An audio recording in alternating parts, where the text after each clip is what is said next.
बीडचे कर्तव्यदक्ष तहसीलदार चंद्रकांत शेळके यांनी 15 वर्ष प्रलंबित असलेला मौज नाळवंडी शिवरस्ता अखेर खुला केला आहे। बीडचे तहसीलदार चंद्रकांत शेळके यांच्या पुढाकाराने अनेक वर्षे बंद असलेला शिवार रस्ता 19 नोव्हेंबर रोजी खुला करण्यात आला आहे। महसूल मंत्री चंद्रकांत बावनकुळे यांच्या निर्देशानंतर राज्यभरासह बीडमध्ये प्रशासन तत्पर झालं आहे। याचाच प्रत्यय आज चंद्रकांत शेळके यांनी प्रत्यक्ष मौज या ठिकाणी पोलिसांसह प्रत्यक्ष स्थळ पाहणी करून JCBच्या सहाय्याने रस्ता मोकळा केला आहे। शेतकरी भारत डावकर म्हणाले, खुला रस्ता झाला म्हणजे आमचे जीवनच खुले आहे। एकूणच जिल्हाधिकारी विवेक जॉन्सन यांच्यासह अप्पर जिल्हाधिकारी हरीश धार्मिक, SDO कविता जाधव यांचेही सहकार्य या प्रकरणी लागले होते। पाहुयात पुढे काय म्हणतायत ते। शेतकरी यावर खुश आहेत। सर, तुम्ही इतक्या दिवसापासून रस्त्याची मागणी करत आहात, आज तुम्हाला रस्ता मिळाला आहे, तुमची प्रतिक्रिया काय असेल? आदरणीय बीड तालुक्याचे तहसीलदार तडफदार यांनी आमचे जो प्रश्न आहे शेतकऱ्याचा रस्त्यासाठी उचलून धरला आणि मेहनतली मेहनत करून आम्हाला आज रस्ता करून दिलेला आहे।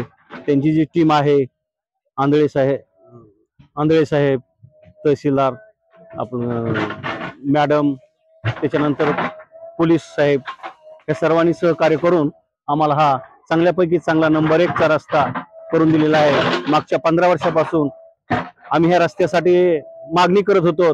आम्हाला शेतात जायचं ठरलं तर आम्ही डोक्यावर खत बियाणे घेऊन जात होतो। बांधाने ह्याला हात जोड, त्याला हात जोड, इकून जाऊ दे बाबा, तिकून जाऊ दे बाबा, असं करून आम्ही कस तरी आमची शेती वेळवाट करत होतो। पण आता आम्हाला हक्काचा रस्ता तहसीलदार साहेबांनी दिलेला आहे। खूप खूप तहसीलदार साहेबांचे आम्ही धन्यवाद मानतो। आणि जे आपले तहसीलदार आहेत शेळके साहेब, हे देखील शेतकऱ्यांसंदर्भात जे काही प्रश्न असतील त्याच्या संदर्भात कार्यतत्पर आहेत। मी सर्व बीड जिल्ह्यातील नागरिकांना एक तलाठी व मंडळ अधिकारी संघटनेचे अध्यक्ष या नात्याने आवाहन विनंती करतो की जे काही आपले रस्त्याचे प्रॉब्लेम्स असतील, कुठं जायला रस्ता नसेल किंवा काय अडीअडचणी असतील, त्याच्या संदर्भात जिल्ह्यातले जे काही आपल्या विभागाचे तलाठी व मंडळ अधिकारी असतील त्यांच्याशी आपण संपर्क साधावा आणि त्या बाबतीत निश्चितच वरिष्ठांच्या मार्गदर्शनाखाली तोडगा काढला जाईल। ठीक आहे, धन्यवाद। सर, आज नेमके तुम्ही कशासाठी आलेले आहात? हा जे आपण ज्या ठिकाणी उभा आहोत हा शिवरस्ता आहे। बीड तालुक्यातील या बाजूला आपण बघतो आहे हे मौज गाव आहे आणि या बाजूला आहे नाळवंडीचं शिवार। या शिवारावरून जाणारा हा शिवरस्ता आहे।